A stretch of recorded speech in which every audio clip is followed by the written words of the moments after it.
Hi, this is Professor Favors with American Literature. So today's topic is on Nella Larsen's Sanctuary.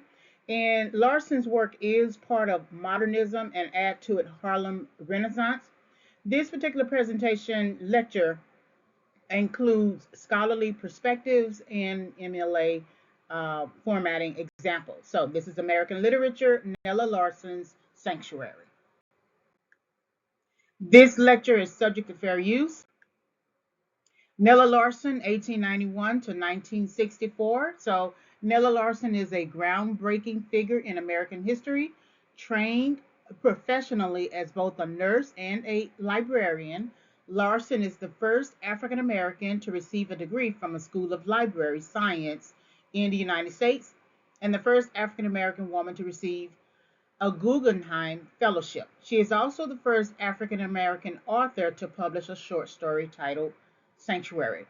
In the two novels and single short stories she published over the course of her brief writing career, Larsen drew upon her personal history of living as a woman on both sides of the color line to explore nothing less than the experience of race, class, gender, and sexuality in the early 20th century. Larsen was born in Chicago to a Danish immigrant mother and a Caribbean father.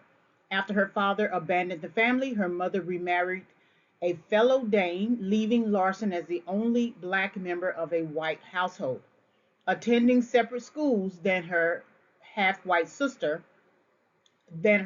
half sister, and also living for years in Denmark with her white relatives. Leaving Chicago during her teens, Larsen enrolled in the racially segregated high school associated with Fisk University, and then worked as head nurse of the Tuskegee Institute School of Nursing. However, she chafed at what she saw as the limited mission and puritanical culture of these black institutions, even criticizing them in her loosely autobiographical novel, Quicksand. So, about Sanctuary, which was published in 1930, after publishing two successful novels and winning a Guggenheim, the publication of Sanctuary in the form should have been another step upwards in Larsen's career. Instead, it embroiled Larsen in controversy and was the last thing she ever published.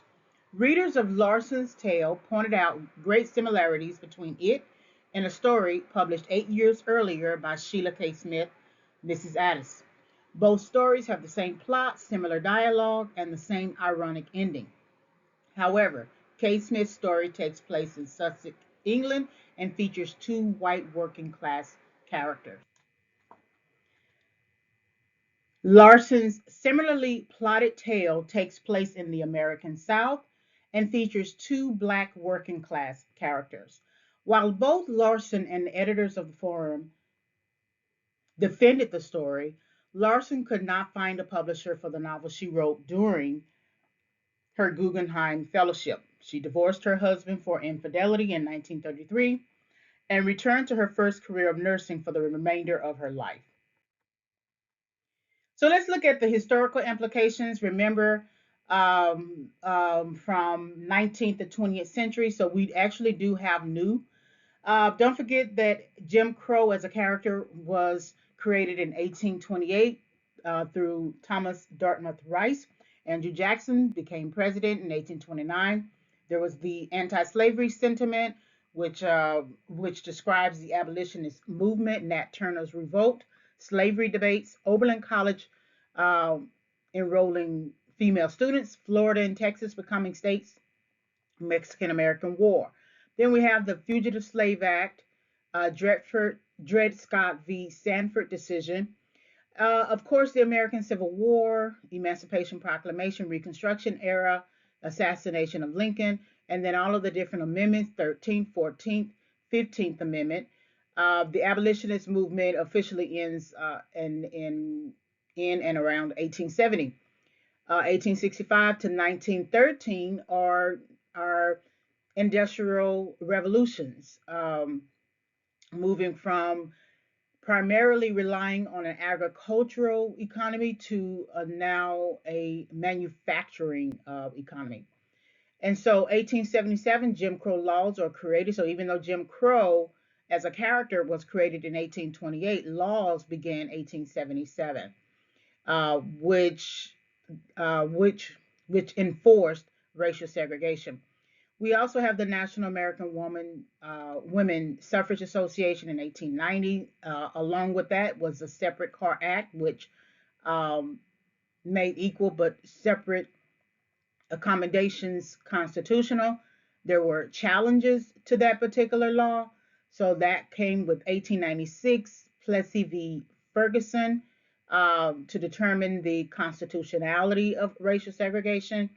Then, of course, all this, we have the Spanish American War. So now we were introduced from the previous lecture, but we're now continuing this. From 1910 to 1970, the Great Migration, where blacks escaped poverty and Jim Crow laws. We have the beginning of Harlem Renaissance, 1910 to 1930s.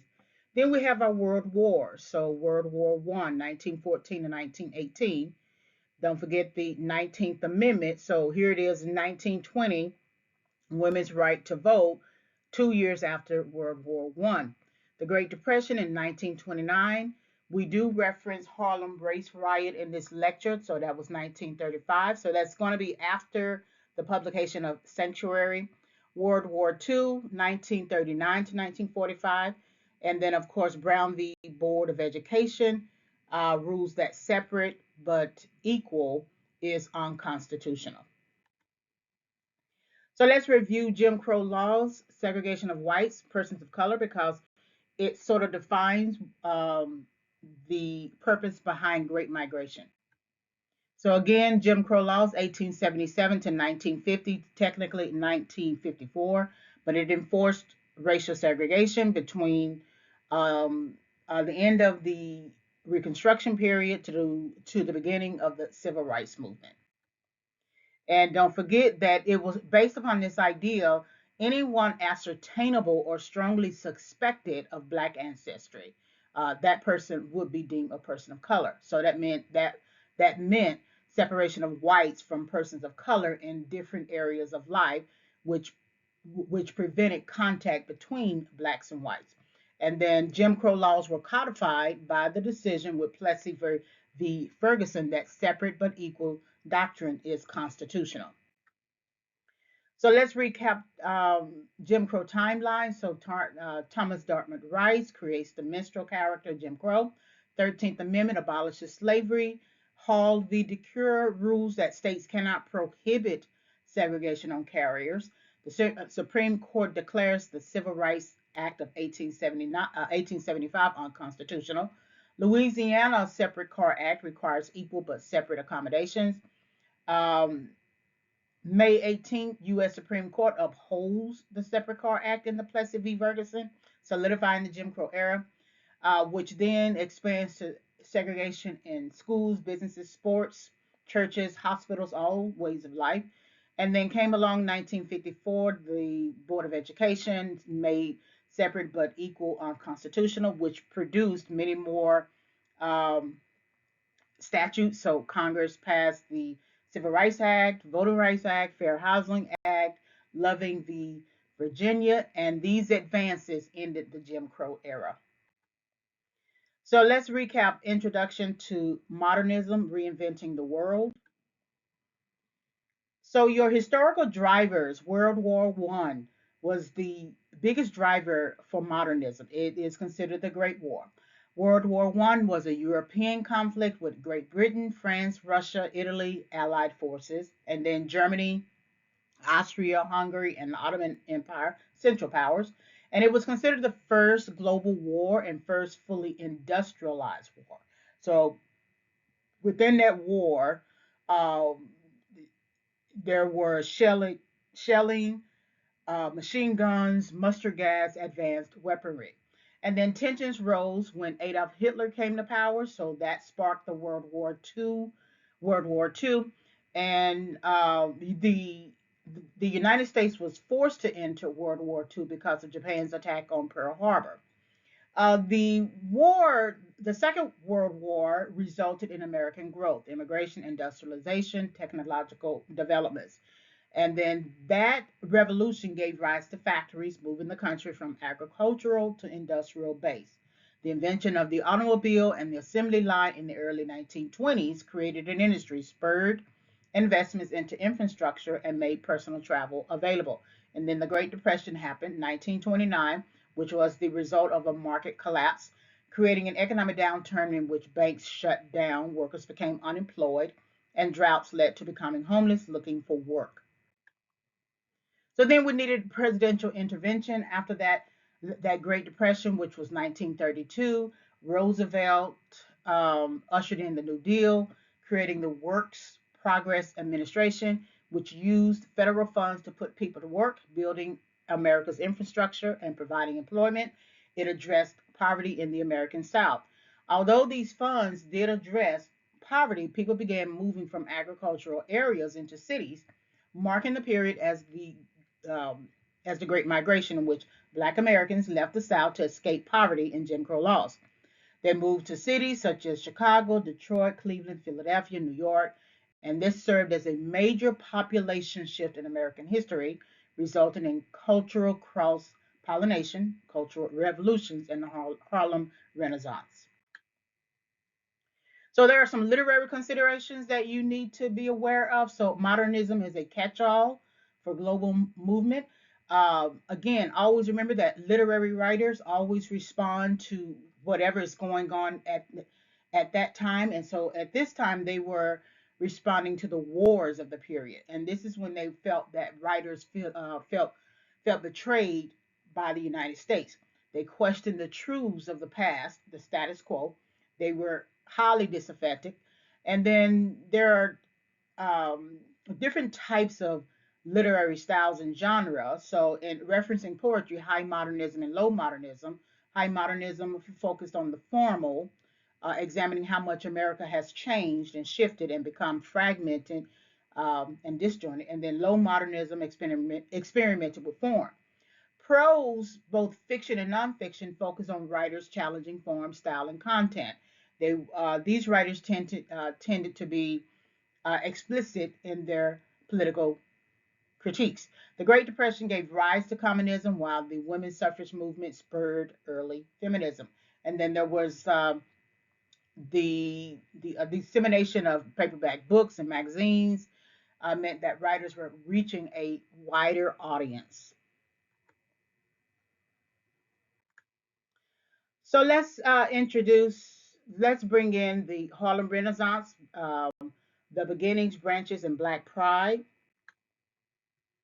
So the Harlem Renaissance, key dates. The date is technically longer than this, but there's some consistency in representing this period, and so it seems like it's from 1910s to 1930s.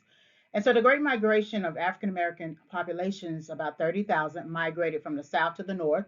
This developed the Harlem neighborhood as a Black cultural mecca. African American culture created for or depicted in literature, music, stage, performance, and art. Collapse of the plantation economy, close of the western frontier, development of city dwellings. So in Sanctuary, you're going to see at the beginning of the read a reference to plantation. Migratory patterns led to creation of regional identities and cultural identities. So where's the Harlem Race Riot situated, which we will get into, is between two wars. And so keep that in mind as we look at Harlem Renaissance.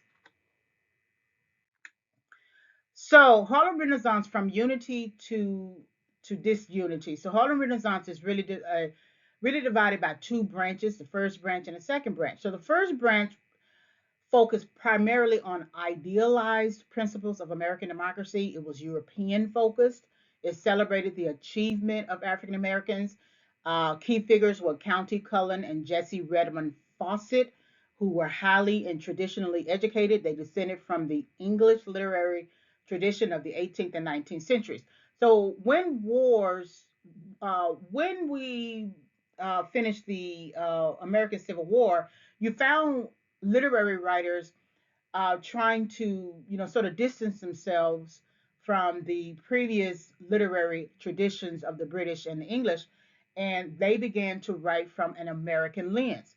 The Harlem Renaissance sort of had, in the first branch, African Americans who wanted to kind of return to that European focus. So then the second branch argued for literature that responded to the writers of African heritage versus European connection. So there was more of a focus on what um, African ancestry spoke through writing. The goal was regarded the manifesto of Pan Africanism movement, emphasizing unity and solidarity of people of African descent, and then the key figures were Richard Wright, Langston Hughes, and Zora Neale Hurston. So this is how it moved from unity to disunity, because more under the first branch was this sort of highly stylized um, intellectual undertaking of how to represent society within a literary work, and it focused primarily on European lens. However, the movement towards uh, African heritage and African influences created also the disunity between the literary writers of the Harlem Renaissance.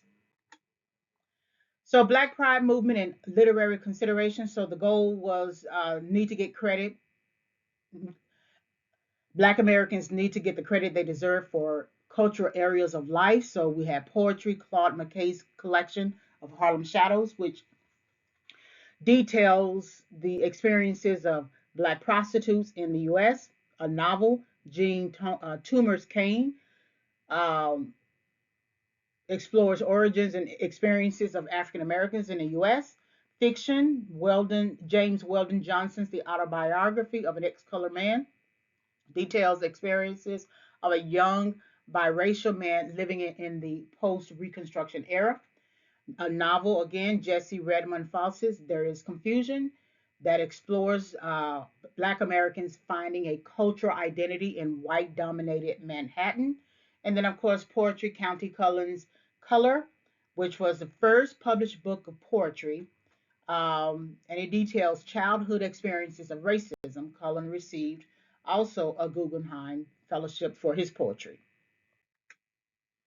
Black Pride. So then we have American music, Louis Armstrong, Duke Ellington, Bessie Smith, Waller, and Cap Calloway.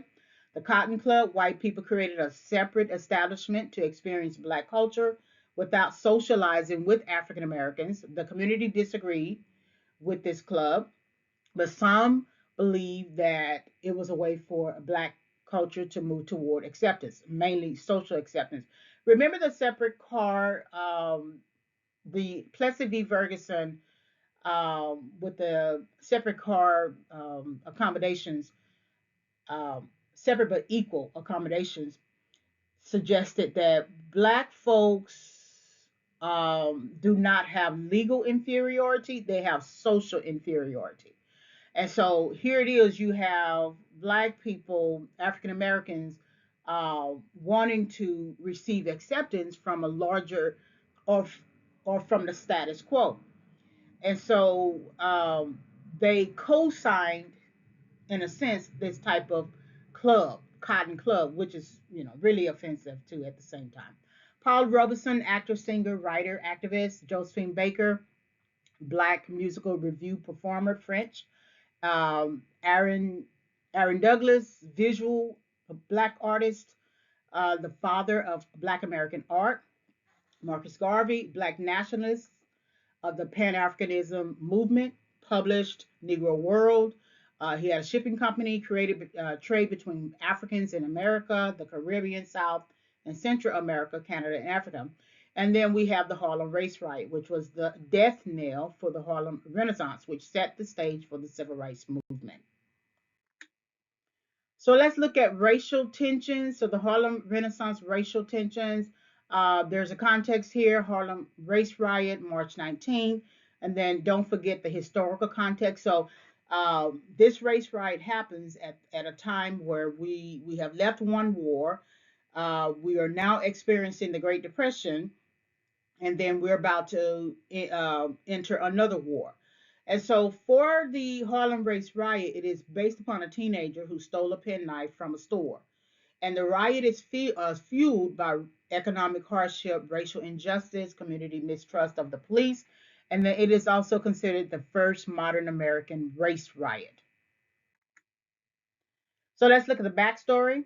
By the 1930s, African Americans had made strides for equality since Reconstruction, with the first African American elected to Congress and Congress of Industrial Organizations admitting the first to admit Black people to the Union. Racial inequality persisted, however. The Great Depression affected the nation economically, leaving millions of people out of work. African Americans continued to experience institutional racism, which included redlining practices, unfair renting practices, falling property values, and employment discrimination. Puerto Ricans gained citizenship in 1917 around this time, prior to this riot. The city of New York um, was perceived as neglecting Harlem, so that meant its playgrounds, public facilities, and they were the last on the list for repair. On March 19, Lino Rivera, 16-year-old Black Puerto Rican, was caught stealing a penknife from a dime store. The owner called the police. Officers arrived. Crowds gathered. The storekeeper became afraid and let Rivera go. The officers agreed with the storekeeper. So that seems like that should have been it. But there was a rumor. So a rumor circulated that police had beaten or killed Rivera, leading to more than 10,000 people taken to the streets in protest. They perceived the police brutality as racially motivated, which contributed to Black frustrations. The protests led to rioting, destruction of property, and looting. Storekeepers made their cases for protecting their properties with signs like Black owned and we employ Black people. All white police tried to regain control, but the protesters fought them. After the protests, there were 125 people arrested, 100 injured, and 3 dead. Property damage in excess of 2 million. New York City Mayor Fiorello LaGuardia appointed a biracial commission to investigate the disturbance, later suppressing the findings because of what it suggested about Black New Yorkers. Instead, the mayor championed Black causes and included a small number in his local government. Although the mayor worked to expand opportunities for Black Americans, 2 more riots and protests followed, which were Harlem Race Riot in 1943 and Harlem Race Riot in 1964. Again, these are sort of the particular activities that fuel the civil rights protests or civil rights movements. So now let's discuss sanctuary. If you think about all those particular events that happened prior and that may have contributed to um, Nella Larsen's writing The Sanctuary, um, absent the Harlem Race Riot, which happened in 1935, think about this in terms of context. So let's think about some preliminary considerations. What is the meaning of sanctuary? What determines a sanctuary? Are there are there different types of sanctuaries, and how is sanctuary considered in the work itself? And then, of course, the strategies, as we did for previous lectures, we're going to define the sanctuary, interpret the sanctuary, apply the sanctuary. So let's define the sanctuary. On the southern coast between Merton and Shawboro, there is a strip of desolation some half a mile wide and nearly 10 miles long between the sea and old fields of ruined plantations. Skirting the edge of this narrow jungle is a partly grown over road which still shows traces of furrows made by the wheels of wagons that have long since rotted away or been cut into firewood. This road is little used now that the state has built its new highway a bit to the west and wagons are less numerous than automobiles. Before a lonely cottage that shrank timidly back from the road, the man hesitated a moment, then struck out across the patch of green in front of it. Stepping behind a clump of bushes close to the house, he looked in through the lighted window at Annie Poole, standing at her kitchen table, mixing the supper biscuits. He was a big black man with pale brown eyes in which there was an odd mixture of fear and amazement. The light showed streaks of gray soil on his heavy, sweating face and great hands, and on his torn clothes. In his woolly hair clung bits of dried leaves and dead grass. He made a gesture as if to tap on the window, but turned away to the door instead. Without knocking, he opened it and went in. So there's some sort of familiarity with the man and Annie Poole. We have the name of a character who will become the main character in this story, in this narrative. And so there's some familiarity with her that for him to go to her house and then make a gesture is almost like he pretended. He made a gesture to tap on the window, but he knew that he could actually go into the house. So for some reason, he finds this house, he finds Annie Poole, a sanctuary. It's movement. It's movement also in the sense of um, ruined plantations, right? This movement from the agricultural economy to a more industrialized economy. And we know this to be true because we're moving from wagons to automobiles. Okay, so the sanctuary has moved from people feeling more comfortable with the wagon to now people feeling more comfortable with the automobile because it gives them much more access to the open frontier. There was some initial sanctuary of comfortability with plantation life, but now that it has shifted because of the American Civil War, Reconstruction era, and other contributing historical um, events, it is no longer a sanctuary for him. I mean, for the world or for America at this time. So we have a main character, Annie Poole. She is cooking, making biscuits, and we have this person who feels free enough, to open that door without knocking. All right, so hastiness in terms of defining the sanctuary, the woman's brown gaze was immediately on him, though she did not move. She said, "You ain't in no hurry, is you, Jim Hammer?" It wasn't, however, entirely a question. Ah, it's in trouble, Miss Poole. No, I's in trouble, Miss Poole. The man explained, his voice shaking, his fingers twitching. What you done now? Shot a man, Miss Poole. True? The woman seemed calm, but the word was spat out. Yes'm, shot him. And the man's tone was something of wonder, as if he himself could not quite believe that he had done this thing which he affirmed. Dead? Don't know, Miss Poole. Don't know. White man or nigger? Can't say, Miss Poole. White man, I reckon.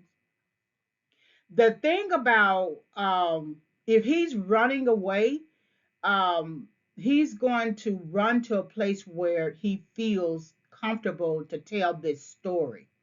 Of course, he's not going to run to a white man to tell this story because they are the status quo. But he's going to run to a black woman, a mother, because she knows the very system that he is running from. So there's some hastiness in his tone because he doesn't even know who he shot, but he shot someone. But he knows that even if he shot someone, if it's a white man, he has to find refuge. He has to find shelter because it's not a typical standard that a black man shoots a white man. So then the hastiness comes with the fact that he doesn't know who he shot, but he supposes that he shot a white man, and then he's putting Annie Poole in harm's way because if they're looking for him, they're going to come to her house or come to houses similar to her. All right, define the sanctuary appeal. Annie Poole looked at him with cold contempt. She was a tiny, withered woman, 50 perhaps, with a wrinkled face the color of old copper, framed by a crinkly mass of white hair. But about her small figure was some quality of hardness that belied her appearance of frailty. At last she spoke, boring her sharp little eyes into those of the anxious creature before her.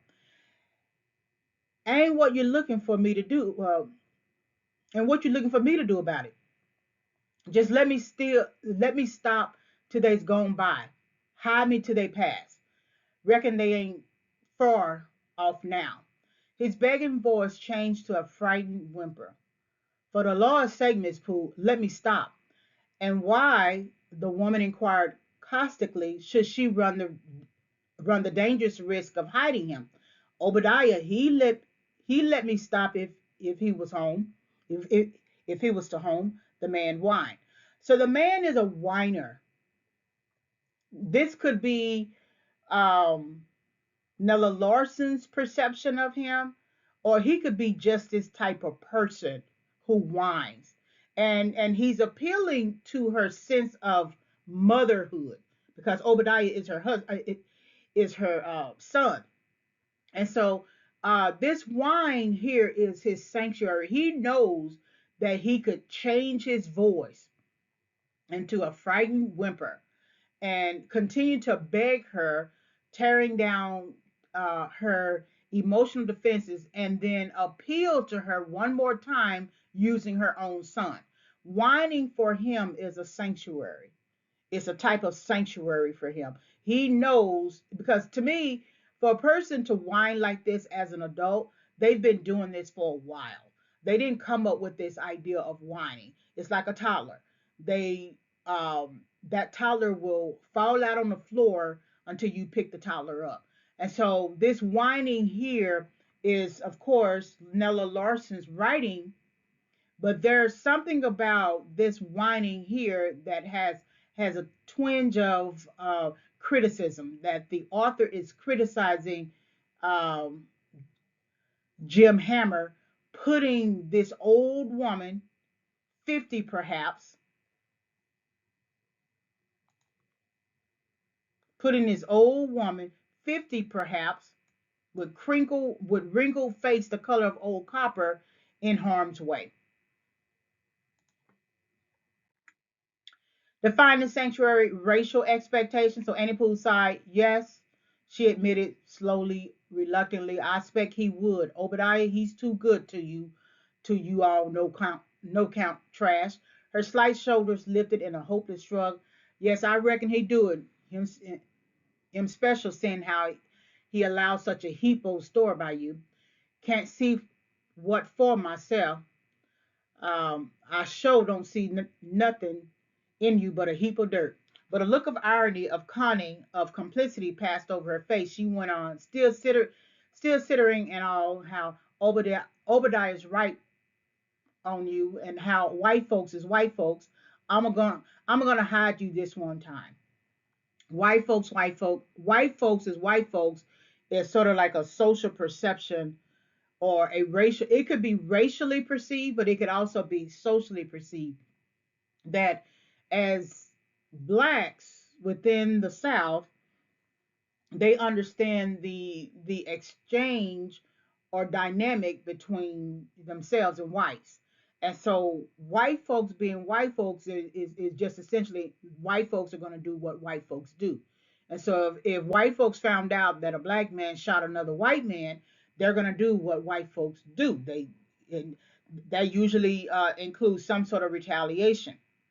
And so, knowing this foreknowledge, and which represents experience and expectation, racial expectation, she's going to provide him sanctuary. She's going to do it just one time, but in some ways, because we know how white folks are, according to Annie Poole, that one time may not actually be one time, but she's just saying, okay, just this one time. And so she's calling him a no count trash. Um, um, he's no good, right? And that her son is much better than him, but um, he shouldn't trust him either. So somehow Jim Hammer has found sanctuary in using the name of Obadiah. he has found sanctuary in using that name to appeal, but using that name in contrast to white folks being white folks. Of course, Annie Poole is saying these words, but they are both under the understanding racially of what they mean. All right, so let's interpret the sanctuary duty. She turned on him a withering look, but you allow you but you always been trifling, can't do nothing proper. And I'm gonna tell you, if they warns white folks and you, po nigga, I should wouldn't be letting you mess up my feather ball this evening, cause ain't I just plan come when you higher. I can't read this. Often bubble all my life. So's Obadiah. Obadiah. I was powerful obliged to you, Miss Poole. You sure are one good omen.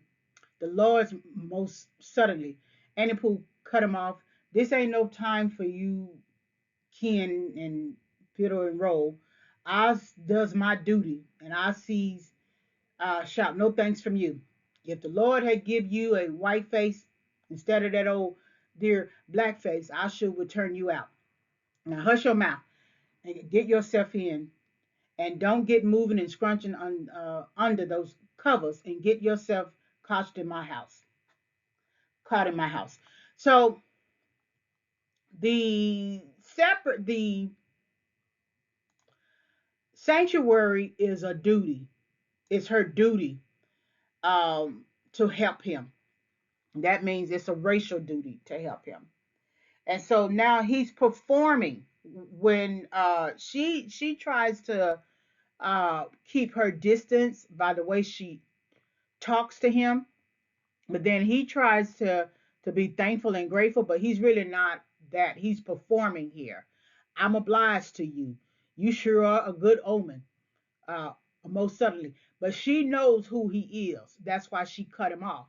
And basically she said, I don't have time for all this, sweet talk you're giving me. It's my duty.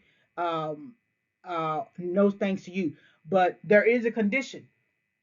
If the good Lord had give you a white face instead of that black face, I would turn you out. So with the she would be inclined to not give sanctuary to a white face. That she would be inclined to turn him out, turn him over to the police. But the blackface she has a duty to. So she's suggesting that she doesn't. Her sanctuary is duty. She doesn't have a duty to whiteface. White folks would be white folks, and the fact that he has a black face gives him more of an advantage with her, so that she goes on ahead and allows him sanctuary in her house. But he has more sanctuary because of his black face than his white face. Or if he was a white person, she would have to turn him out. So interpret the sanctuary cultural expectations. So Jim Hammer settled down to the racking business of waiting until the approaching danger should have passed him by. Soon savory odors seeped into him and he realized that he was hungry. He wished that Annie Poole would bring him something to eat, just one biscuit, but she wouldn't, he knew. Not she was a hard one, Obadiah's mother. Outside there was silence. He strained his ears. Nothing, no footsteps, no voices. They had gone on then, gone without even stopping to ask Annie Poole if she had seen him pass that way. A sigh of relief slipped from him. His thick lips curled in an ugly, cunning smile. It had been smart of him to think of coming to Obadiah's mother's to hide. She was an old demon, but he was safe in her house. So we now know that he already had this house in mind to use as sanctuary.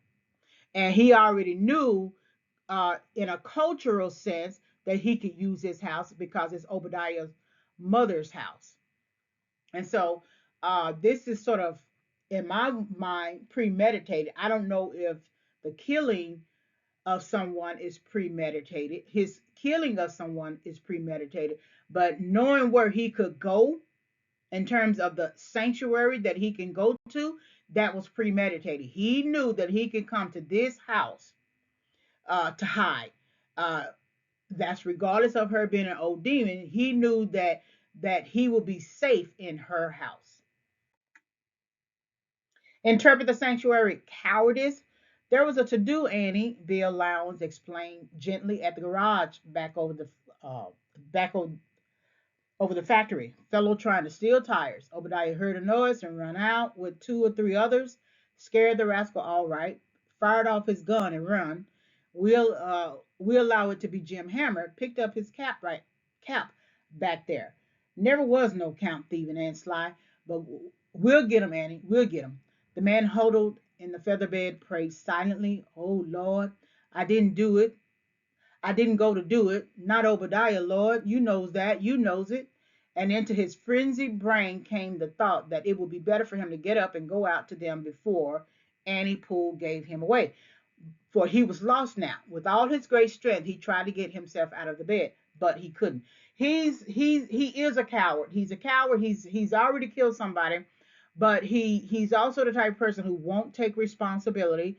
So he's going to use this sanctuary that he premeditated to go to, even though he could save the Bill Lowndes here is the sheriff. He's law enforcement. So there's some aspect of this slide that's missing. But he knows he could go out and turn himself in. He's not going to do that. His sanctuary is cowardice. His sanctuary is whining and cowardice and lying and being a no count trash and premeditating getting other people involved in his mess. And so he couldn't. To me, he refused. The better word would be he refused to go out. But his sanctuary is cowardice. All right, apply the sanctuary racial loyalties. So we're now applying. So don't forget, define, interpret, and apply. So his hunters, however, didn't hear him. Bill Lowndes was saying, "We've been looking for Jim out along the old road. Figured he'd make tracks for Sharboro. You ain't noticed anybody pass this evening, Annie." The reply came promptly, unwaveringly. No, I ain't seen nobody pass, not yet. Jim Hammer caught his breath. Well, the sheriff concluded, we'll be getting along. Obadiah was a mighty fine boy. If they was all like him, I'm sorry, Annie. Anything I can do, let me know. Thank you, Mr. Lowndes. Annie Poole had come into the room. It seemed a long time before Obadiah's mother spoke. When she did, there were no tears, no reproaches, but there was a raging fury in her voice as she lashed out. Get out of my feather bed, Jim Hammer, and out of my house, and never stop thanking your Jesus. He done give you that black face. So the racial loyalty, even though when confronted with a white man who is sheriff at this time, Bill Lowndes, to reveal where Jim Hammer is, she bases her decision to not tell him where he is on race loyalty. That there's loyalty to the race, in the sense that there will be loyalty implicit in this, that there will be loyalty to Bill Lowndes and his race. Someone would hide a white man who shot a black man in their house. So she's just sort of returning the favor. If Jesus hadn't given you that black face, you would be out of here. She already said that if he had had a white face, she would have turned him out. So it's instead of doing the right thing in terms of turning him over, because if if he gets away with this, Jim Hammer gets away with this, he's going to feel even more emboldened and escalate his behavior. He was already at a bad way in terms of stealing tires, running, and then shooting somebody, and didn't even know who he shot. He thought he might have shot a white man. Um, so that alone was an appeal to let her come, let for Annie Peel to let him come in, because at this time we're still going through the racial tensions of the day. And so to protect our own, we need to go on ahead and let that person come in. But it's the black face that protects him with Annie Poole. That that ensures racial loyalty, even if there is a moral issue with it. So, what does sanctuary symbolize? What could it mean? Um, so, movement from one economic position to another, making hasty decisions, appealing for mercy when showing none to others, racial expectations, duty, cultural expectations, cowardice, and then, of course, racial loyalty. I think duty is such uh, a misguided term for people. They always think that they have a duty to someone else. But the thing is, you really have a duty to yourself to make sure that you meet the needs that you need to meet for yourself. And so, putting the needs of other people who are especially criminal in their activity is not good mentally or psychologically, let alone morally. So this is what sanctuary could mean throughout the story. So let's look at literary criticism for sanctuary because you do have to apply literary a scholarly perspective. So first, we're going to look at plagiarism accusations, exploring the different strategies. So, two critical works, journal articles for Sanctuary. The following critical works explore the concept of plagiarism. So, the first discussion is your first application. The reason why Love and Theft, Plagiarism, Blackface, and Nella Larsen Sanctuary is your first scholarly perspective that you add is because this particular source references uh, the literary work. The second discussion, which is a secondary application, plagiarism and unethical practices in literature, this source is a source on the topic of plagiarism.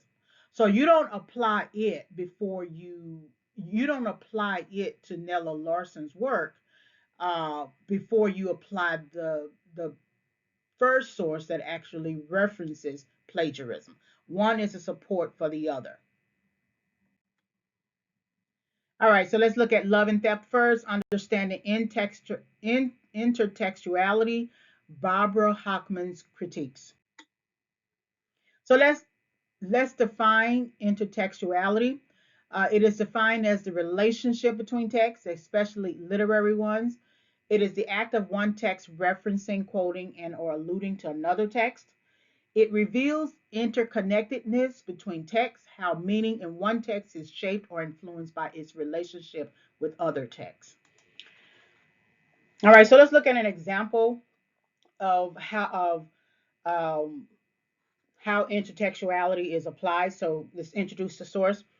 Hochman suggests that there is intertextuality between Nella Larsen's Sanctuary, Sheila K. Smith's Mrs. Addis, and Edith Wharton's Sanctuary. K. Smith writes Mrs. Addis from the perspective of British class consciousness. Larsen writes Sanctuary from the perspective of mimicking African American race loyalty. Wharton writes Sanctuary from the perspective of highlighting artistic imitation and intellectual theft. Hochman believes Larsen's work is a rewrite of K. Smith's work and that Wharton's work anticipates Larsen's plagiarism or intellectual theft of K. Smith. So is you defining the relationship between texts. In this case, um, Barbara Hochman of Love and Theft is suggesting plagiarism is sort of like the link between the texts, whether it's explicit or implicit. So introducing Love and Theft, plagiarism, blackface, and Nella Larsen's Sanctuary, first mention. So now we are creating a first mention. So you'll see there's a section of this lecture that goes into the MLA formatting just in general as separate. And then there are aspects of it within the lecture, within this section also where we go into it. So Barbara Hochman in Love and Theft, Plagiarism, Blackface, and Nella Larsen's Sanctuary suggests that there is intertextuality between Nella Larsen's Sanctuary, Sheila K. Smith's Mrs. Addis, and Edith Wharton's Sanctuary. K. Smith writes Mrs. Addis from the perspective of British class consciousness. Larsen writes Sanctuary from the perspective of mimicking African American race loyalty. Wharton writes Sanctuary from the perspective of highlighting artistic imitation and intellectual theft using a central character plagued with a dilemma to plagiarize or not to plagiarize. Hockman argues Larsen's work is a rewrite of K. Smith's work and that Warden's work anticipates Larsen's plagiarism, artistic imitation, and intellectual theft. So I wanted to just sort of recap the previous slide so that you can see the full first mention example. Love and Theft, similar plots, quoting. So Hockman references three authors in the journal article and explores their intertextuality. So we're looking at the journal article and just making sure that we get an understanding of uh, how the author, Hockman, is outlining her argument. So first, Nella Larsen is critique of race relations and group allegiance. Sheila K. Smith, British class loyalty. Edith Wharton, artistic imitation and intellectual theft, moral consciousness. So this is what's going on in Hockman's view, or this is how Hockman is presenting these three authors. Larsen and K. Smith's tales center on a woman who harbors a runaway thief in her house. The man has killed someone while fleeing his pursuers. At the end of the story, the woman realizes the victim is her son, but does not expose the killer. So this is what is going on in both Larsen's Sanctuary and K. Smith's Mrs. Addis work, that Hockman is suggesting that Larsen rewrote aspects of K. Smith's work, um, where she looks at British class loyalty and Larsen looks at uh, race relations and group allegiance. Love and Theft, Hockman applying Wharton to Larsen. So when within a scholarly journal article, you have the main author, researcher Hockman, sort of exploring maybe a literature review of Larsen's work or just other scholarly perspectives. But because she wants to look at Wharton's representation or depiction of the moral dilemma about plagiarism and apply it to Larsen, she has to explore it. So Hockman discusses the implications of professional plagiarism. Wharton's novella traces a character's temptation to commit plagiarism and ends with his triumphant decision not to do so. Thus, while Larsen's Sanctuary reproduces many aspects of Mrs. Addis, its title references a story that addresses the meaning of artistic imitation and intellectual theft. Wharton's novella almost uncannily anticipates or more precisely reverses key aspects of Larsen's personal history and career trajectory. This suggests that Wharton foreshadows, albeit inadvertently, Larsen's professional decision to plagiarize when forced with the moral dilemma to plagiarize or not to plagiarize. Hockman's argument does not suggest that Wharton personally believed Larsen plagiarized.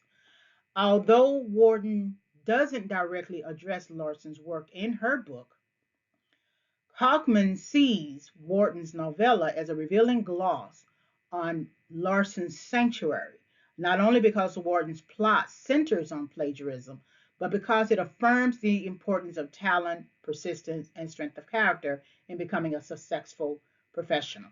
By applying Wharton, Hockman affirms her belief about Larsen plagiarizing K. Smith's work.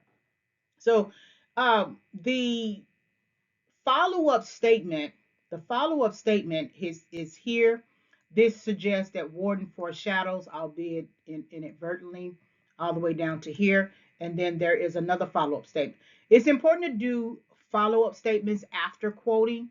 Do not just leave the quote to itself, but make sure to analyze the quote, what is being suggested about the quote, and then go into some sort of analysis. You could explain the quote and then analyze it.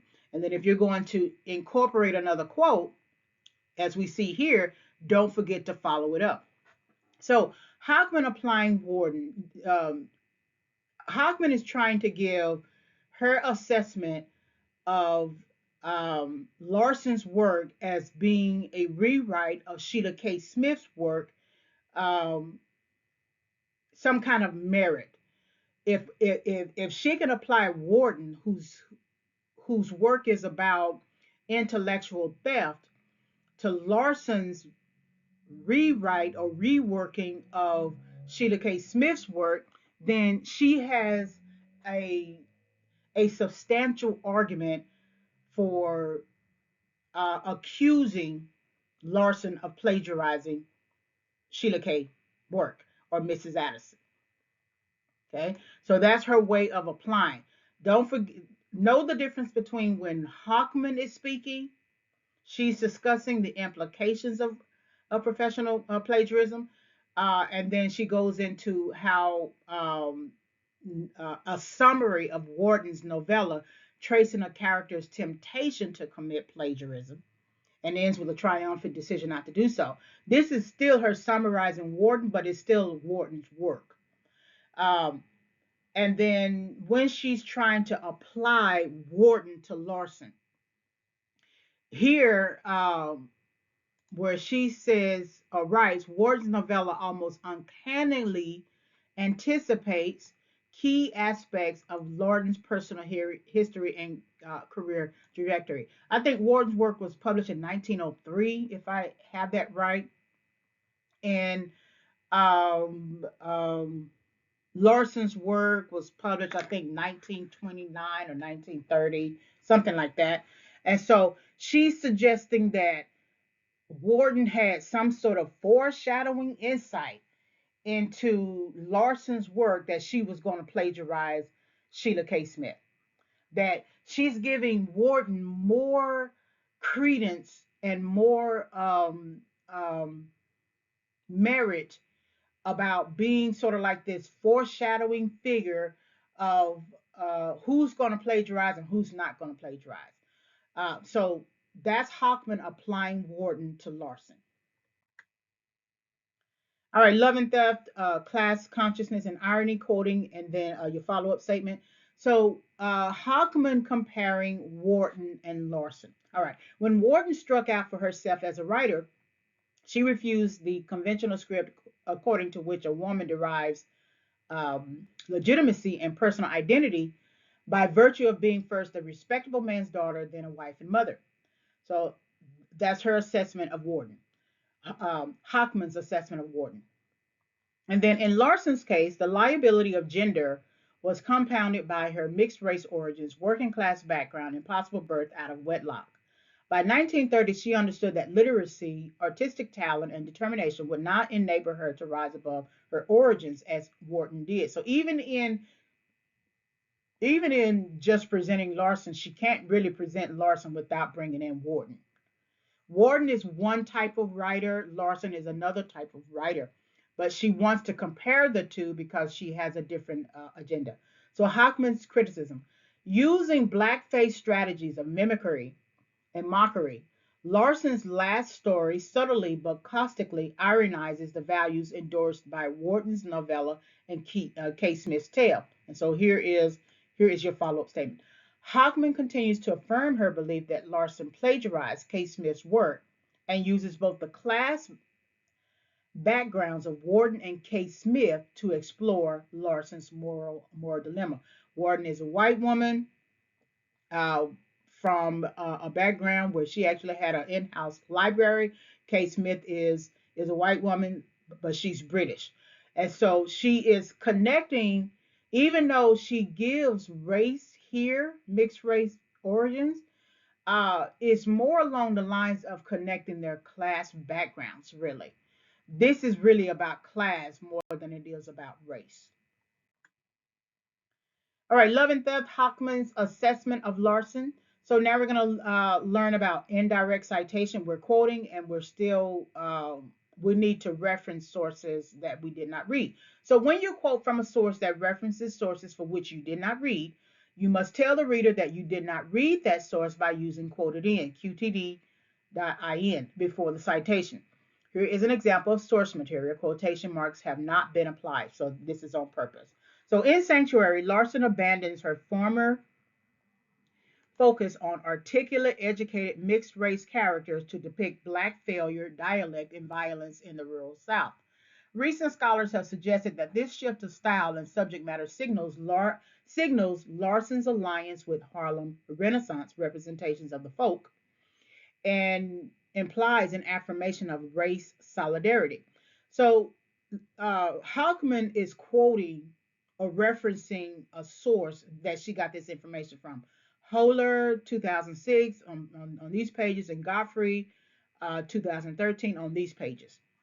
Okay, so that means that Hawkman read this material, but we did not. I suggest instead that for her last piece of fiction, Larsen blackens up to ironize racial allegiance and the very practices of appropriation and imitation she employs. So when we represent a source that we did not read, but the author is referencing an entry, we place before it quoted in.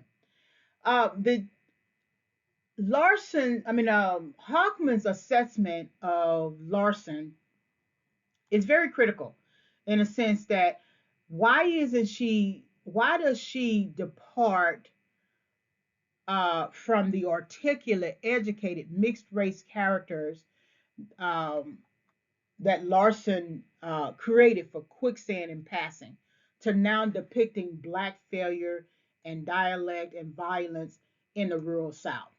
That's her assessment of Larsen's strategy. Now, the more that she gives attention to Larsen's strategy, it's very interesting that she still believes that she rewrote or adapted Sheila K. Smith's work. So that's something to think about.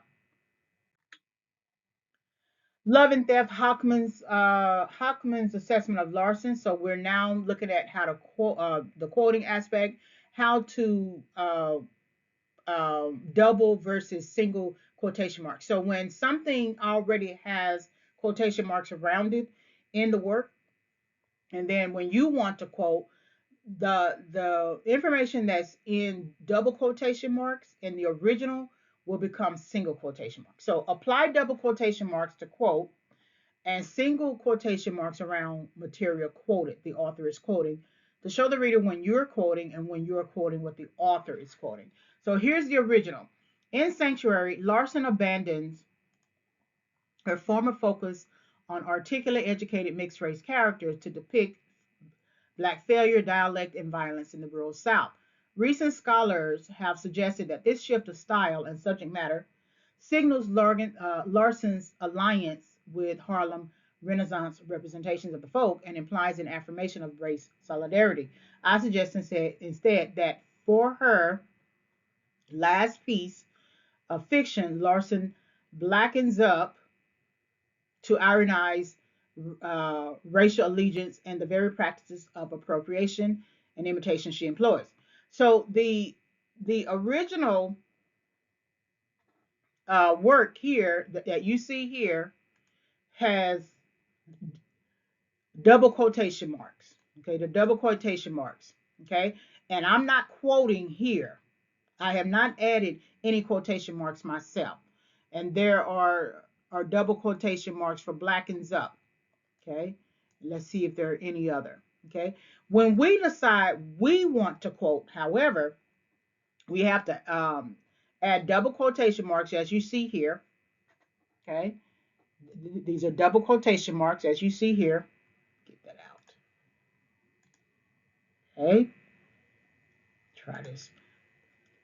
You have double quotation marks here, and so the original um, source material had sanctuary in double quotation marks. They become single in your quote.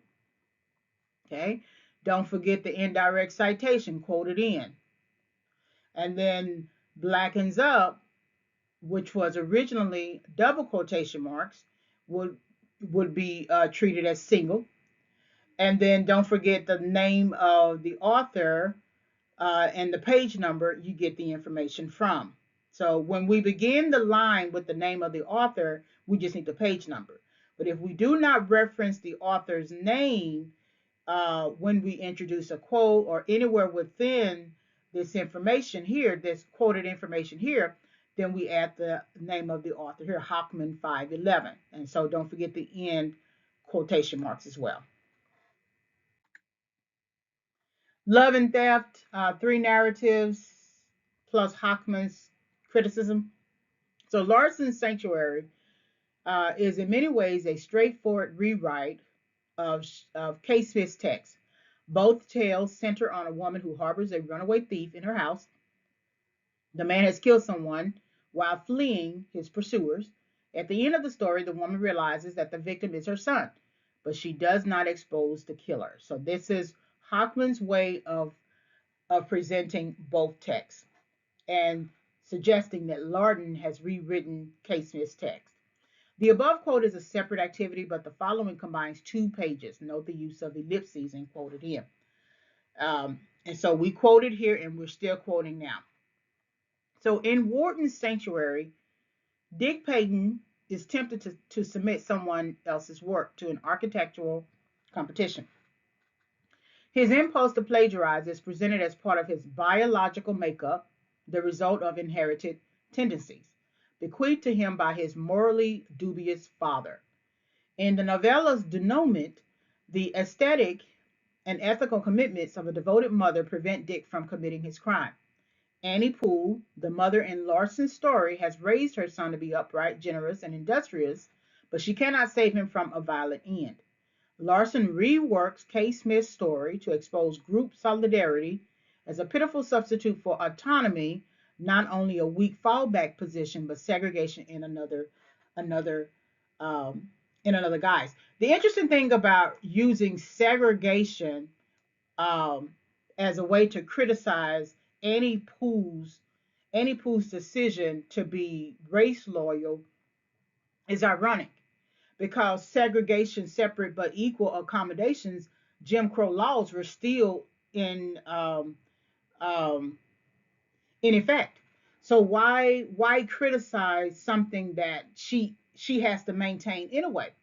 Now, the moral dilemma is in turning someone in, whether or not that person, whether or not each party falls under Jim Crow law. Annie Poole should have turned in Jim Hammer. However, to criticize um, Annie Poole for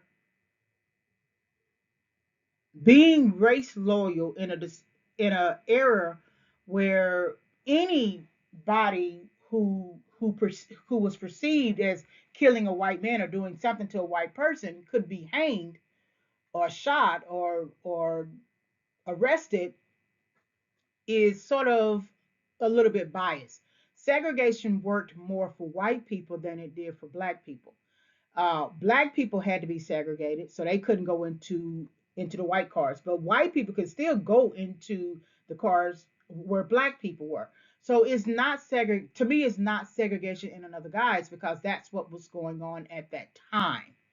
I think Hockman's views of Larsen's work is a bit biased, especially given the fact that K. Smith's work also focuses on um, sort of loyalty as well. So think about she references Wharton in her work Hockman, so you still have to do a quoted in because you did not read Wharton's work. And then, of course, we are also quoting. All right, Hockman's comparative assessment of plots, so quoting and then paraphrasing. So, Wharton's Sanctuary, the main character, Dick Payton, through his mother's appeals, resists the temptation to plagiarize and is redeemed from his inherited tendencies. Wharton's plagiarism plot explores questions of authenticity, talent, and biological determinism that consistently plague Larsen. Could she succeed as an artist? To what extent was her biological inheritance, her mixed race origin, a liability?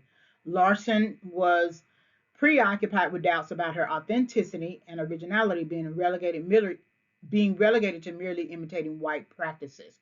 So this is paraphrasing because it's very close to the original, and this is paraphrasing because it's also close to the original, but it's not quoting as we do here. This is actually a quote. So again, this is summarizing what Hockman has summarized of Wharton's work. This is summarizing Hockman's views of Larsen. Larsen's sanctuary. So Larsen's plot explores a mother who is helpless to save her son, who has already been killed. When we read the narrative, the mother just just doesn't know that Jim Hammer has killed her son. The tale demonstrates that being honest, hardworking, and educated, or skilled, and a mighty fine boy like the murder victim Obadiah has limited value in a world of racialized binaries.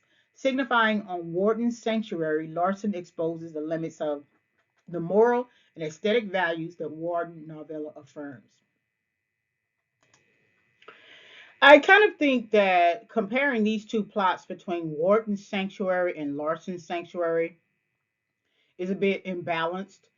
Uh, but I think I see the strategy where Hockman is looking at Wharton's Dick Payton and his moral dilemma and his decision to plagiarize or not to plagiarize.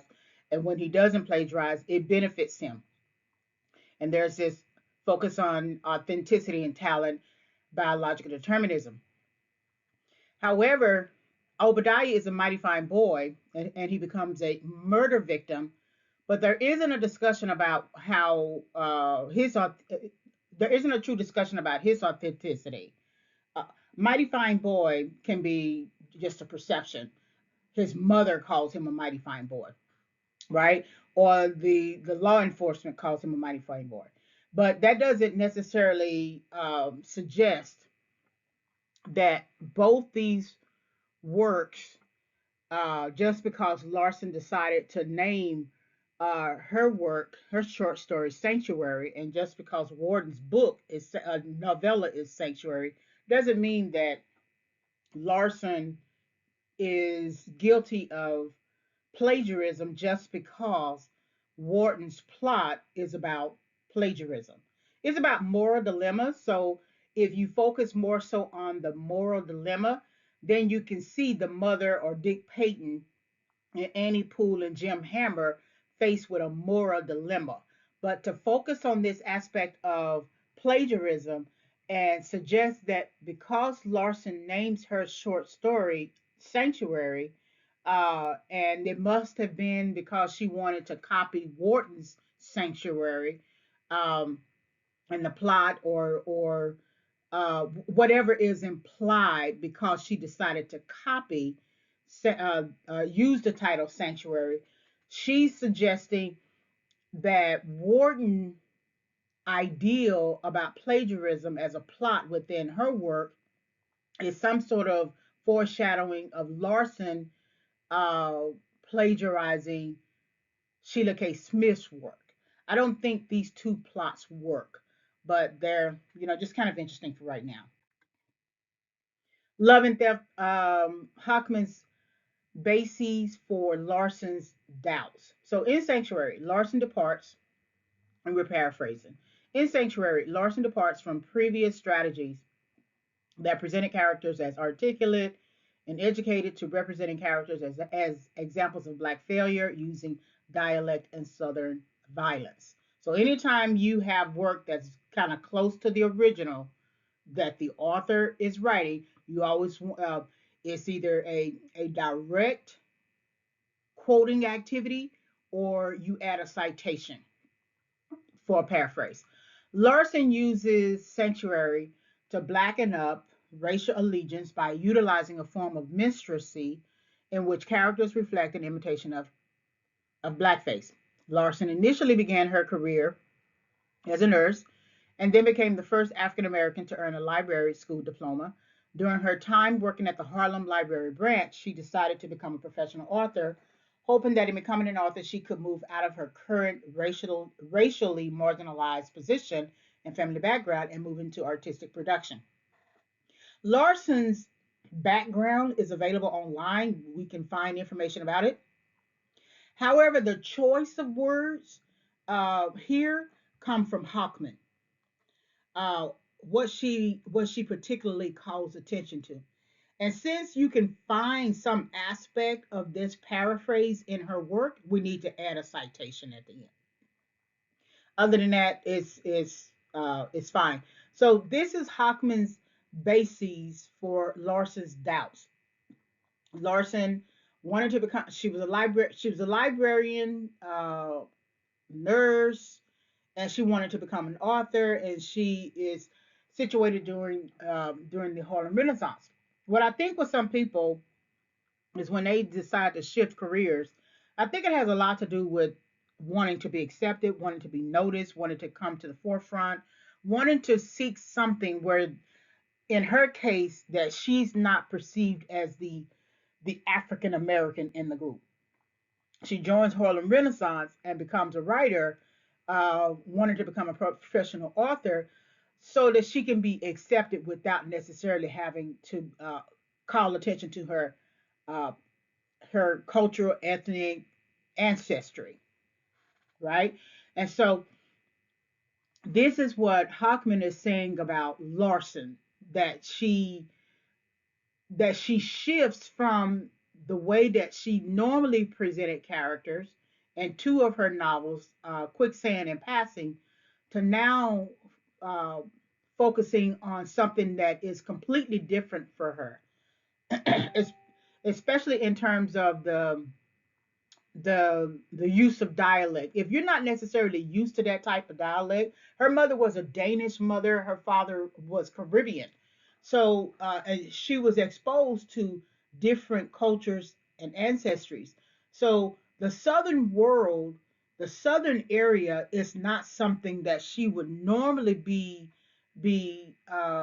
affiliated with. Now she did end up having to go to Fisk University because of segregation reasons, right? But it's still departing from something that she's used to writing to now trying to get into another realm of uh, genre and subgenre is a bit suspect. I do have to agree with Hockman here. And so, what the motivation was, well, what to become a professional author, I think there's missing some other aspects of why she decided to do that. All right, so love and theft problems with Hockman's assessment of Larsen's sanctuary. So this is, I want to sort of go over this. So there's a lot of alluding to versus Hockman declaring. So Hockman's assumptions that Larsen's sanctuary plagiarized K. Smith's Miss Addis. Let's understand. Let's get an understanding of what the difference is between allude and declare. So allude is to suggest, call attention to, mention without discussing at length, hint at. Declare is to say something in a solemn, emphatic manner, proclaim, state in an explicit way.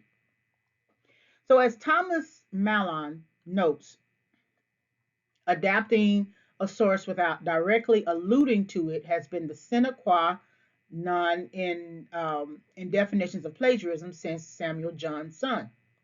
Larsen's final story does not allude to Mrs. Addis, but in reproducing Wharton's title, it gives a text that is vulnerable to charges of plagiarism, the name of a novella that centers on the temptation to plagiarize. Since K. Smith's fiction, like Wharton, was extremely popular and much discussed in the 1920s, it is almost as if Larsen were announcing her violation of common assumptions about fair use of others' texts and staging her own literary suicide. In Beverly Haviland's phrase, um, in Beverly Haviland's phrase. However, as Jeffrey Sanborn suggests, plagiarism always involves a component of brinksmanship. In that spirit, I argue that Larsen's sanctuary damns many of the values she once believed in, as well as few she had never accepted. So I'm not formatting here. I'm not MLA formatting here. So this is just a direct quote. So if you decide to add this quote to your paper, make sure to add the quotation marks and make any changes thereof. But again, what I believe that Hockman is doing is trying to conflate um, two different strategies. She's saying that Larsen's final story, Sanctuary, does not allude, it does not discuss at length Mrs. Addis's work. But just because Larsen decided to use the title Sanctuary, which is the title of Wharton's novella, that it makes her vulnerable to charges of plagiarizing. So which one is Larsen plagiarizing? Is she plagiarizing Warden's work, or is she plagiarizing Sheila K. Smith's work? And so it's vulnerability to plagiarism, but that's only in the views of Hockman, because one is about British class consciousness, Mrs. Addis, and the other is about racial allegiance, racial loyalty, group dynamics, group allegiance, which is Larsen's work. These are two different types of plots. Yes, there is a plot where a mother finds out that the killer is someone that she's harboring, but that doesn't necessarily mean that they are the same works. Hackman's assessment is flawed. So the author's explanation, folkloric tradition has merit. All right, so Larsen had to write an author's explanation. She was being charged with plagiarizing another person's work. Readers looked at Larsen's work and thought it was similar to Sheila K. Smith. And so through the publisher, she had to write and print an author's explanation. So here it is. In an author's explanation printed directly below Leach's comments, Larsen insists she never read Mrs. Addis, but she avoids the issue of originality and foregrounds her own black racial identity. So Larsen's explanation draws attention to her race by claiming that her tale derives from an account she had heard years before while working as a hospital nurse. An old Negro woman told her the story, she explains. The woman presented its events as if they had happened to her personally. The patient told Larsen the story because she was distressed about race relations in a hospital where all the white doctors and executives dealt with infractions of rules by interrogating the black patients and nurses. We Negro nurses often had to tell things about each other to the white people. Larsen writes, citing the woman's conviction that if the Negro race would only stick together, we might get somewhere someday. So that's her author's explanation. And again, it's not MLA formatted. So what she is suggesting that she's pointing to folklore as the basis and source of information for writing uh, Sanctuary. And we're going to see in a little bit that Sheila K. Smith also points to uh, source information that is reminiscent of folklore. And what this basically suggests is that Hockman's assessment of Larsen and suggesting that she rewrote Sheila K. Smith's work as a form of plagiarizing when applying Warden's plot in her work titled Sanctuary is flawed because folklore does have some sort of merit in the sense that we get our stories from somewhere. Maybe she did not, maybe she did avoid the issue of originality and look more at her racial identity, but that's her experience. Um, it could, I will challenge this ideal. If her father left the family early when she was young, what black identity is she used to? Because she was around her Danish mother, and her Danish mother remarried another Dane, a Danish man. So the only time that she might have been exposed to black racial identity is when she went to Fisk University. And so, where did she get this information? Still is a bit challenging because a lot of these stories, with her being considered a Negro woman, even as a biracial woman, it is possible that she came across the old Negro woman who told her about these stories and told her that we need to stick together in terms of racial allegiance and things like that. So it's definitely possible that she heard this, but Hockman really discounts Larsen's explanation as being nothing more than uh, trying to find something to back up her strategy. She doesn't really believe it.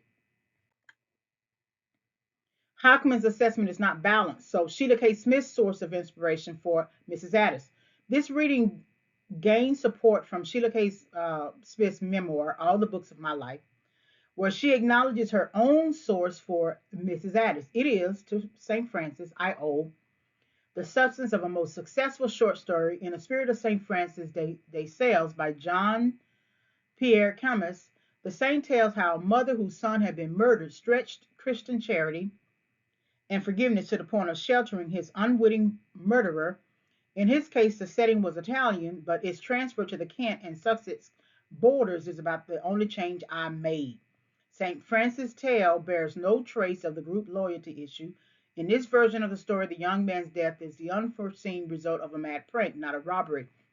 But Sheila K. Smith is telling her that the only thing she changed was the borders. This happened in Italy, but she changed it to Kent and Sussex, and Hockman does not criticize this. That's why I say it's not balanced. If you're going to suggest that Larsen's explanation is not a sound one and that she's just reaching for some sort of racial identification, then you need to say the same thing about Sheila K. Smith. If folklore has no merit, then for Larsen, then it doesn't have any merit for Sheila K. Smith as well. So that's why I say it's not balanced. Hockman's biased assessment is based on racial biases. Claims that black authors imitate white practices. So Larsen's painstakingly acquired cultural competence was no match for the ease and security of born readers like Wharton. As Wharton's authorial ambitions took shape, gendered obstacles hampered her, but she was white and to the manner born. The essentialist claim that African Americans would never do more than imitate white behavior was enforced by the assumption that Negro blood would always reassert itself despite the most civilized accomplishments. As Helene Margaret puts it, writing in the Forum of 1932, at the moment of his success, the Negro savage blood is expected to run warm and he be capable at the least provocation of performing any antics of the jungle. Although to my knowledge no one said so in public at the time, Larsen's use of Mrs. Addis could easily have been taken as evidence of racial inferiority, the very sort of failure Rose believed had to be avoided if African Americans were to advance. So she's suggesting that Larsen copied or white writers, white behavior, imitated white behaviors because of her own racial inferiority. So she felt compelled to plagiarize, or she felt compelled to copy or imitate someone else. But as we just read, Sheila K. Smith copied somebody else and just changed the whole geography. She copied exactly someone else's narrative. Larsen used source of inspiration from folklore. So why would one person be considered racially inferior if both people that Hockman is using are copying or using as source material folklore? So that's why I say that her assessment is biased and it's based upon racial biases, meaning that she's using this ideal that African Americans are would never do more than imitate white behavior as some sort of support for the idea that Larsen reworked um, Mrs. Addis or Sheila K. Smith's work. But African Americans are more than capable of creating their own work. If you have a few, you may have a few outliers, but most of the Harlem Renaissance writers, artists, visual artists, painters, poets, novelists, they wrote their own work, and so I think her assessment is biased. So let's define plagiarism now that we have already looked at the primary work, which was Love and Theft by Barbara Hockman. We're going to look at how to apply plagiarism and unethical practices in literature. That's your second source. We're also looking at some MLA formatting too. So defining plagiarism, quoting plus MLA formatting. So Rajesh Sinha, Gurnarinda Singh, and Chandrasekhar Kumar define plagiarism within their journal article titled Plagiarism and Unethical Practices in Literature as the unauthorized use or close imitation of the language and thoughts of another author and the representation of them as one's own original work. So we have the full title with full names and full title. The authors provide a literature review of key terms, types of plagiarism in specific health professions, context, ideal stealing, ethical considerations, and misconduct. Sinha et al. So once we have provided the full names, we only need to refer to them in et al. Sinha et al. Explore specifically how plagiarism can ruin someone's career, causing that person to be forced to leave their profession. For example, in referencing the entry Caval, the authors explore a Norway doctor who admitted to fabricating results in a medical journal. The researcher, duly qualified in dentistry and medicine, immediately admitted fabricating the results. As a result, the researcher lost his authorization to practice medicine and dentistry.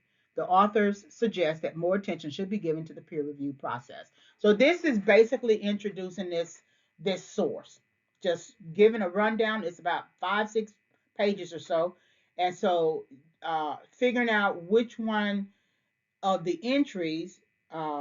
It works kind of like an annotated bibliography, but it's more along the lines of a literature review on the topic of plagiarism in the health professions.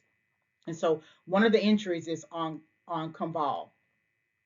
So uh, remember that full names, including first and last name, full full title of work, formatted in quotation marks. And then when we do not begin the sentence, uh, if we begin the sentence with the names, we don't need the names here. And once we have introduced them, we can do an abbreviated form of their name, of the authors. Um, and then um, and then even in a citation, sent out et al. 484, because when we go to the works cited page, we'll see the full names of the authors. So plagiarism key terms, so key factors: represent work without changing the data, represent work as one's own, represent work as falsified, represent work as fabricated, represent work as reused text, represent work as forced data, and then represent work as peer reviewed. So these are key factors. It's always important that you um, understand what plagiarism actually is. And so if you are representing work without changing the data, meaning that you're copying someone else's data, it just depends on what type of data it is, especially when the data is in the methodology section. If you are creating the new methodology, then of course you need you would have new data. But if you are conducting a literature review of previously created data, you can do that in the methodology section, but you do have to call attention to the fact that this type of data is coming or being adapted or coming from somewhere else. A lot of times people tend to represent a work as their own or falsified or fabricated. Reused text does depend on who's the owner of that text. If you want to reuse some aspects of something that you put in one book and put it in another book and you're not with the publisher, you're just self-publishing, you can do that without any issues. It's always a good idea to say, hey, this material is adapted from, and then you insert the title. And then force data, represent work that's been peer reviewed. Anytime something that's been peer reviewed has gone through a lengthy process with experts in the field. But if the experts in the field are compromised, then your results may look compromised as well. So let's look at the falsification, the types: falsification, fabrication. There's another type that I go over in the next slide, which is double publication. So falsification represent work by omitting or altering use of research tools, which include data processing and equipment, to the point that the research results do not accurately reflect the research. And then fabrication represent the practice of inventing results and recording them in the research record. So it just depends on what you're doing. If you take a piece of text and it's either going to be a direct quote from the original source, or it's going to be a paraphrase and you add a citation from the original source. But if you change that quote so much to the point that it loses its meaning, it's not going to reflect the actual method and the initial purpose and goal of that research. That's why when you are applying any brackets or any ellipses, you don't change too much of the meaning of the quote, so that when someone has to go back and research it, they'll find exactly the meaning that you have in your paper. So applying plagiarism and unethical practices in literature to Hockman's Love and Theft. So remember, Hockman is your primary scholarly perspective because Hockman is the one who is exploring Larsen's work, not plagiarizing. Not plagiarism and unethical practices. So Larsen's Sanctuary is in many ways a straightforward rewrite of K. Smith's text. Both tales center on a woman who harbors a runaway thief in her house. The man has killed someone while fleeing his pursuers. Larsen reworks K. Smith's story to expose group solidarity as a pitiful substitute for autonomy, not only a weak fallback position, but segregation in another guise. Larsen's final story does not allude to Mrs. Addis, but in reproducing Wharton's title, it gives a text that is vulnerable to charges of plagiarism, the name of a novella that centers on the temptation to plagiarize, which suggests that plagiarism always involves a component of brickmanship. So these are three quotes from Hockman's work to look at. So when you're thinking about applying a secondary scholarly perspective, think about the quotes that you want to use. So these are three. This is the first one, the second one, and the third one. So in Plagiarism and Unethical Practices in Literature, Sinha et al., the authors um, they discuss double publication. So when you're reading that secondary source and you're trying to figure out which information can I apply to which text, here's one. Hockman is likely accusing Larsen of double publication, which Sinha et al. Define as a practice, which involves repeat publication or attempts at publication of text, figures, or data in any form of publicly available media without citation in a later transcript or manuscript. The traditional definition of plagiarism also works on unauthorized use or imitation of language and thoughts of another author in one's work. So you could use what Sinha et al. Say about double publication because Hockman notes in her work that Larsen was aware of Sheila K. Smith's work uh, and and Warden as well, but she was aware of it because I think it came out before 1929 or something like that, before Larsen's work. And so part of this definition in terms of Hockman saying that Larsen reworks or rewrites K. Smith's text, but just adds the racial component to it, versus in Sheila K. Smith's work is the class consciousness component to it. It could be accused of double publication, that in any form of publicly available media without citation in the later manuscript. What they are suggesting in Hockman's work is that all Larsen had to do was write that this material is adapted from wherever it is from, and that would have closed the gap in understanding about plagiarizing the work. So these are my thoughts on the plagiarism accusation. So issue number one, Hockman bases a plagiarism accusation for Larsen's Sanctuary on another author's work titled the same Sanctuary. Just because the latter work focuses on plagiarism, the character's moral dilemma, does not mean that Larsen's work is considered plagiarizing Sheila K. Smith's Mrs. Addis.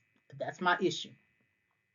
Issue number two, Hockman uses other scholarship that references the word plagiarism to support her assumptions about Larsen, but she does not directly argue Larsen plagiarized Mrs. Addis.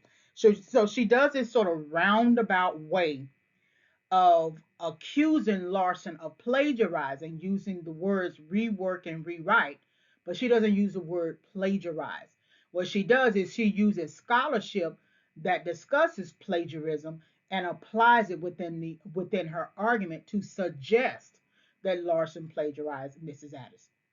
Issue number three, Hockman makes a good case for arguing that Larsen departs from a traditional way of representing characters from her previous two works, Quicksand and Passing, in terms of language, dialect, and characterization to blackface mimicry as a biracial author who grew up under both European and Caribbean influences in Sanctuary. Larsen's perception of Southern dialect as depicted may be biased because if you didn't grow up around the South, you didn't grow up. In other words, she didn't grow up like Booker T. Washington, who grew up off a plantation, who would understand certain types of Southern dialect. Larsen is trying to present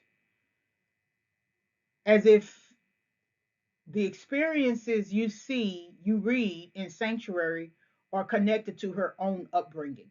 When she was surrounded by a European influence and and at the time a Caribbean influence, when was she actually around a southern dialect as a child? There's southern dialect at Fisk University, but that's at the university level. You're not going to see the way Jim Hammer and Annie Poole speak in Sanctuary. You won't see that at the college level. These are likely uneducated people. So when was she ever exposed to something like that? And then issue number four, because of Larsen's desire to make it as an author and her departure from what she knows, it is possible that she plagiarized Mrs. Addis. However, both Kay Smith and Larsen can be accused of plagiarizing folklore. Their individual narratives did not originate with them. They were open source. So open source is a sort of like a term that we use today, but they were available media. So the same Hockman is saying that Larsen um, was well aware of Sheila K. Smith's work, and so therefore she plagiarized it, or she alludes to that. Well, Sheila K. Smith was aware of another person's work, and so then she must have plagiarized as well. And so but their individual narratives, they both proved Larsen and Sheila K. Smith that their individual narratives did not originate with them. So then you have to make your discussion balanced. All right, so let's look at some samples of MLA formatting. We did go over some aspects of it throughout the lecture. So now let's look at the works cited page, standard, and then periodicals. So for periodicals, the standard and example. So you can find information about how to format the journal articles on Purdue OWL website. The information is titled MLA Works Cited Page Periodicals. You can find it there. Click that link. The source material for the two journal articles falls under an article in a scholarly journal.